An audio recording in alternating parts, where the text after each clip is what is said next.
Naibu Rais Kithure Kindiki amedai kwamba eneo la Mlima Kenya haliwezi kujiunga na upande wa upinzani na kwamba linapaswa kusalia katika upande wa serikali. Akizungumza huko Embu baada ya kukutana na viongozi wa eneo hilo, Kindiki amesema eneo hilo limefaidi kutokana na miradi ya maendeleo, huku akitoa changamoto kwa upande wa upinzani kuelezea rekodi yao ya maendeleo.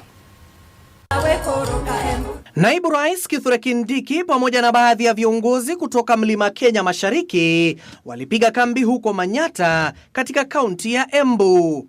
Hapa Kindiki akitumia fursa hiyo kuahidi kuunganisha mlima, akisema yupo tayari kulipia gharama ya umoja huo. Siwezi kubali ati sasa saa hii tumeanza kushika network ya serikali ati tufukuzwe, ati sasa ndio sasa watu ya one term sijui wanatuambia nani atakuwa rais, wengine wale wanasema one term hawasimami. Kindiki aliwahimiza wakazi wa eneo hilo kujitenga na siasa za migawanyiko, akisisitiza umoja wa eneo hilo. Wanatuletea watu wengine hatujui, na hata hao wengine ambao wanaleta hawana track record ya maendeleo, hawajasaidia chochote.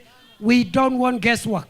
Kindiki pamoja na viongozi alioandamana nao waliushtumu upande wa upinzani, wakisema hawana ajenda yoyote ila tu semi zisizo na maana. Usikisikia watu ya one time wakisema hakuna maendeleo, unawatajia barabara. Nimetaja zaidi ya barabara 7 hapa Embu ambazo zinaendelea. Masoko nimetaja. Mambo ya kahawa nimetaja. Kuna mtu amedanganya watu, ndugu zetu ya pande hii ya Mount Kenya West na wengine wa hapa East, kwamba anaweza waongoza kuwapeleka pahali popote, na hiyo ni urongo.